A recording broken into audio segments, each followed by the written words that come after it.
Praise the Lord. ஆண்டவராகிய இயேசு கிறிஸ்து இன்று உங்களை பார்த்து தான் சொல்கிறார். 1 பேதுரு 1:15, உங்களை அழைத்தவர் பரிசுத்தராயிருக்கிறது போல நீங்களும் உங்கள் நடக்கைகள் எல்லாவற்றிலேயும் பரிசுத்தராயிருங்கள். எங்கே கேட்டாலும் பரிசுத்தம், எங்கே திரும்பினாலும் பரிசுத்தம். பரிசுத்தம் என்கிற வார்த்தையை கேட்டு கேட்டு ரொம்ப போர் அடிக்குதா? ஆண்டவருடைய வார்த்தைகள் போர் அடிக்கிறதற்கல்ல, போர் செய்வதற்காக. ஆமாங்க, உங்களுடைய பரிசுத்தத்தை நீங்கள் காத்துக்கொள்ள நீங்கள்தான் சாத்தானோடு போர் செய்ய வேண்டும். பரிசுத்தம் அந்த அளவுக்கு முக்கியமானதா அப்படின்னு கேட்டால் கண்டிப்பாக முக்கியம்.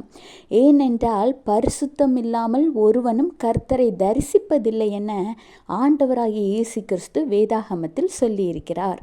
உலக மனிதர்கள் ஏதோ ஒருவர் ஒரு தவறான காரியத்தை செய்தார்னு கேள்விப்பட்டாலோ, இல்லை ஒரு தவறான வழியில் சென்றார் என்பதை கேள்விப்பட்டாலோ, பரிசுத்த குலைச்சலை உண்டாக்கினார் என்பதை நாம் ஏதோ ஒரு வழியில் கேள்விப்பட்டாலோ, அவங்கள குறித்து எவ்வளோ விமர்சனங்கள், எவ்வளோ குற்றங்களை நாம் சொல்கிறோம்.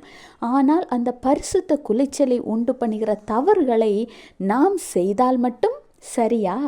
எனவே இன்றைக்கு உங்களை குறித்து நீங்களே ஆய்வு செய்யுங்கள். மற்றவர்களை குறை சொல்வதற்கு முன்பு நம்மை நாமே ஆராய்ந்து பார்க்க வேண்டும்.